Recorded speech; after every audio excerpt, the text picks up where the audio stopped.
الرحمن الرحیم۔ السلام علیکم۔ ہمارے وزیر اعظم شہباز شریف صاحب آپ کی خدمت میں السلام علیکم، اور ایک گزارش آپ کے گوش گزار کرنی تھی، چونکہ آج لیبر ڈے ہے 1 مئی 2025، تو اس حوالے سے آپ کی خدمت میں ایک عرض گزار کرنی تھی۔ وہ یہ ہے کہ جس طرح کہ آپ نے بڑا جوش اور بڑا جذبہ دکھاتے ہوئے اپنے ارکان اسمبلی کی جو تنخواہیں ہیں، آج سے 2 سے 3 ماہ پہلے آپ نے پرسنٹیج کے حساب سے نہیں بلکہ دگنا تگنا بلکہ 10 گنا 15 گنا کے حساب سے آپ نے تنخواہیں بڑھائی ہیں، تو بڑا ہی آپ نے بڑا پن دکھایا ہے، تو بڑا اپنے خزانے کا منہ کھولا ہے اپنے اسمبلی کے ارکان کے لیے، اسپیکر کے لیے اور سینٹ کے چیئرمین کے لیے، کہ چونکہ ان کا ان تنخواہ میں گزارا نہیں ہو رہا تھا، کہ ارکان اسمبلی کی تنخواہ جتنی 1.5 لاکھ روپے تھی تو ان کی تنخواہ آپ نے 5 لاکھ کر دی۔ اسی طرح اسپیکر کی تنخواہ اگر 2.5-3 لاکھ تھی تو وہ سیدھی آپ نے 9 لاکھ روپے کر دی۔ سینٹ کے جو چیئرمین صاحب ہیں ان کی تنخواہ بھی آپ نے جو ہے وہ 10 سے 15 لاکھ کے قریب آپ نے کی ہے۔ تو اس طرح پہلے بھی ہمارے بہت سارے جو بیوروکریٹس ہیں وہ بھی بڑی بڑی تنخواہیں بڑی بڑی مراعات لے رہے ہیں۔ تو آج لیبر ڈے کے موقع پر آپ سے گزارش ہے کہ جس جذبے و جوش کا جو آپ نے جو دکھایا ہے، جذبہ جوش اپنے ارکان اسمبلی کے لیے، وہی جذبہ مزدوروں کے لیے بھی دکھائیں،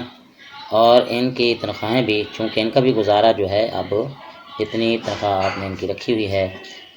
35,000 یا 36,000، اس میں بہت کم گزارا ہوتا ہے، تو اس میں پرسنٹیج کے حساب سے نہیں بلکہ گنا کے حساب سے ان کی تنخواہ میں بھی اضافہ کریں، یہ اپنے خزانے کا جو منہ ہے مزدوروں کے لیے بھی کھولیں۔ تو کم از کم مزدور کی تنخواہ اگلے بجٹ میں جو ہے وہ کم از کم ایک مزدور کی تنخواہ جو ہے 1 لاکھ روپے سے کم نہیں ہونی چاہیے۔ جس طرح کہ آپ نے، چونکہ ان کا بھی گزارا 1.5 لاکھ میں 2 لاکھ روپے میں نہیں ہو رہا تھا، تو اس طرح کہ مزدور کا گزارا کیسے ہو سکتا ہے؟ تو آپ سے گزارش ہے کہ مزدور کی تنخواہ جو ہے وہ کم از کم 1.5 لاکھ روپے آپ نے کرنی ہے، تو پھر تو ہم سمجھیں گے کہ آپ واقعی ہی عوام دوست وزیر اعظم ہیں، غریبوں کے ہمدرد ہیں، اور غریبوں کی جو بات ہے وہ آپ سنتے ہیں۔ تو اس طرح ایک مزدور کی تنخواہ جو ڈیلی ویجز پہ کام کرتا ہے، اس کی تنخواہ چونکہ اس نے گھر کے اخراجات ہیں، جس طرح آپ کے اخراجات ہیں ٹھیک ہے، اسی طرح ہر آدمی کے اخراجات ہوتے ہیں، اس نے بھی اپنے گھر کو چلانا ہے، بیوی بچے ہیں، بیماری ہے، گھر کے کرائے ہیں، بجلیوں کے، اب دیکھیں بجلی آپ نے کتنی، تو وہ بھی یہ بھی آپ مہربانی کا اپنی بجلی کے ریٹ میں کمی کی ہے، اسی طرح مزدور کی تنخواہ میں بھی اضافہ کریں۔ اور اس کے لیے میں آپ کو، چونکہ پاکستان ایک اسلامی ملک ہے، تو میں آپ کو ایک واقعہ جو ہے حضرت ابوبکر صدیق کے دور کا میں آپ کو سناتا ہوں، کہ جب حضرت ابوبکر صدیق امیر المومنین بنے تو صحابہ نے عرض کی کہ یا امیر المومنین، اپنی جو تنخواہ ہے وہ بیت المال سے مقرر کر لیں، تو آپ نے کہا کہ ایک مزدور کے برابر میری تنخواہ جو ہے وہ مقرر کر دی جائے، تو صحابہ نے عرض کیا یا امیر المومنین کہ آپ کا اس تنخواہ میں کیسے گزارا ہوگا؟ تو آپ رضی اللہ تعالی عنہ نے جواب دیا کہ اگر مزدور کا اس میں گزارا نہیں ہوتا تو پھر میں مزدور کی تنخواہ بھی بڑھا دوں گا۔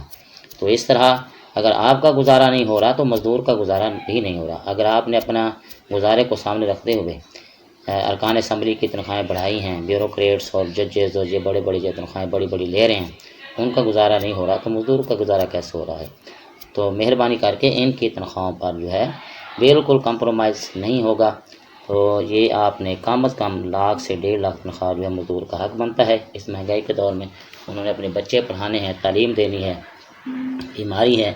گھر کے دوسرے اخراجات ہوتے ہیں، اور شادی بیاہ ہے، یہ سارے اخراجات مل ملا کے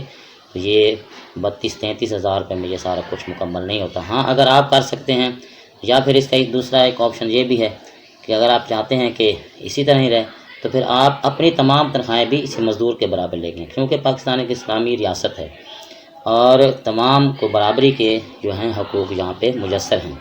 تو اگر یا تو پھر اپنے برابر مزدور کی تنخواہ کریں یا پھر مزدور کے برابر اپنی تنخواہ پہ لیں، آپ بھی وہی 32-33-34 ہزار روپے جو تنخواہ ہے مزدور والی لیں، یا پھر مزدور کو بھی اپنے برابر نہیں تو کم از کم 1 لاکھ 1.5 لاکھ میں تنخواہ کا حق بنتا ہے۔ تو آج لیبر ڈے کے موقع پر آپ سے گزارش ہے، کیونکہ آج مزدوروں کا دن ہے، تو مزدوروں کے دن کے حوالے سے میں نے مناسب سمجھا کہ آپ کے گوشت گوار چند یہ چیز رکھوں تاکہ آپ اس پر سوچیں اور اس پر عمل کریں، چونکہ پاکستان ایک جمہوری ملک ہے، اسلامی ملک ہے، پہلے اسلامی ہے پھر جمہوری ہے، تو آپ ان چیزوں کو جو ہے ہماری درخواست سمجھتے ہوئے، ریکویسٹ سمجھتے ہوئے ان چیزوں پر ضرور عمل کریں گے۔ اور دوسرے پاکستان کے جتنے بھی اس ویڈیو کو سن رہے ہیں ان کی گزارشوں کی ان کو بھی گزارش ہے کہ اس ویڈیو کو زیادہ سے زیادہ جو ہے جون تک کے مہینے تک اس کو پھیلا دیں تاکہ یہ ہمارے صاحب اقتدار تک یہ بات پہنچ جائے۔ اگر یہ بات نہیں پہنچائیں گے تو انشاءاللہ تعالیٰ کچھ نہ کچھ ہوگا، اپنی آواز کو بلند کریں گے تو پھر یہ بات بنے گی۔ جب تک بچہ نہ روئے، ماں بھی دودھ نہیں دیتی، جب تک ہم اپنی روئیں گے نہیں، ان کے آگے فریاد نہیں کریں گے، درخواست نہیں کریں گے، تو یہ تو کہتے ہیں ٹھیک ہے خاموش ہیں تو خاموش ہی رہیں، جب تک ہم خاموش رہیں گے یہ ہمیں ہمارا حق دینے والے نہیں ہیں۔ اس لیے اپنے حق کی بات کیجیے اور اس ویڈیو کو زیادہ سے زیادہ وائرل کیجیے، دوستوں کے گروپوں میں شیئر کریں، واٹس ایپ میں شیئر کریں، فیس بک پہ ہے، یوٹیوب پہ، جتنے بھی سوشل میڈیا کے پلیٹ فارم ہیں تمام میں یہ ویڈیو جو ہے آپ اپلوڈ کریں، انشاءاللہ تعالیٰ بہت فائدہ ہوگا جی۔ السلام علیکم۔